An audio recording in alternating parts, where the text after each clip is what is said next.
All right, so good morning. So I'm just going to give you a quick briefing overview of what happened. Around 10:27, men and women hear gunshots, and we have officers out here.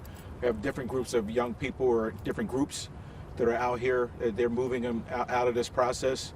Around 10:27, they hear several gunshots fired. As a result of that gunfire, we have 11 shooting victims. Of those 11, 8 of them are adults. 2 of those individuals, a male and a female, have been pronounced. The other 8 are in, other 9 are in a stable condition. Of those total 11, 3 of them are juveniles, 15, 16, and 17.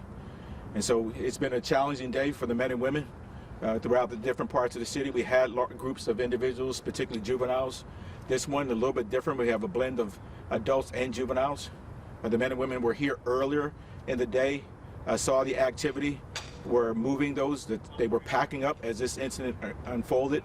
But unfortunately, the individuals continued to engage in gunfire, even though the officers were in the area. And we have a lot of investigation to do. As you can see, it's a very, very large scene. We'll be here until daylight to be able to capture. We have multiple rounds that were fired.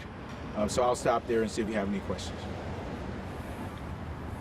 Commissioner, what were there was reports of several 911 calls today from people reporting trouble, that there was as many as 900 people here all day.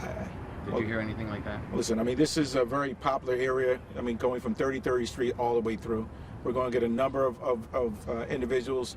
In most cases, those events go safely with no issue. Folks are out in the park every weekend. As you know, we're dealing with juveniles, whether it be at Broad and CB Moore. This one a different blend because we have a large number of adults involved in the event over here. But it's not uncommon for us to have large groups of individuals surge into the park. We deal with those on a regular basis. But at the same token, when an individual decide, you can see how dark it is up there. It's only lit up there now because of our lights up there. Secreting themselves in the park becomes even a greater challenge to identify who's out there and who may be engaged in negative behavior. While you're still searching, did your folks recover any weapons yet? We have not recovered any weapons at this point. Any individuals stopped cooperating with you guys to help? No, we have no one stopped at this time. Homicide is on location. We'll start going through the process.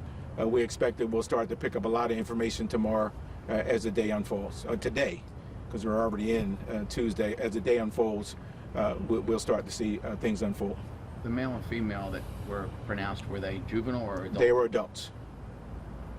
There was a state representative who came by here earlier, I forgot the gentleman's name. He said something about, asked the police about the permit expiring, that it was supposed to expire at a certain time, and individuals were still out here well past that permit expiring. Do you know anything about a permit? I don't. We'll go through the investigation, whether they have permits or not permits.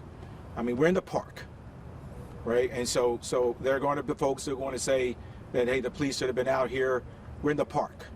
People come in here, it's Memorial's Day, and so, we try to manage the crowds as they unfold, but at the same token, it is a challenge when individuals decide that they're going to fire into a crowd. That's something that we can't anticipate, but we do work hard to try to address the issues as they come underway. Commissioner, do you believe this was one gunman, or was this kind of an incident of like mass hysteria where just people started firing? We don't know yet. We can hear multiple rounds from stuff that's been already posted on social media. The team will dissect that. We have our team up there. Crime scene is now going through, looking at the shell casings. We'll be able to determine, if it was one weapon or multiple weapons. But it's pretty rapid fire, so we'll be pretty confident that there probably was a switch on this gun. There were some videos on social media circulating. I'm assuming you guys will be using that as part of your investigation? Yeah, absolutely. We'll go through all of the social media stuff that's coming after and prior to see if there was anything that we could have missed. Thank you, sir. We're good? Thank you. Thank you. All right, thank you, everyone. Thank you. Do you know when there might be another update? Well, so I've already briefed the mayor on my way here, even before I left the house. We'll probably have some updates tomorrow morning once we get the scene resolved, and we'll give you an update then, whether we do it in person or send out something in writing. But this is significant.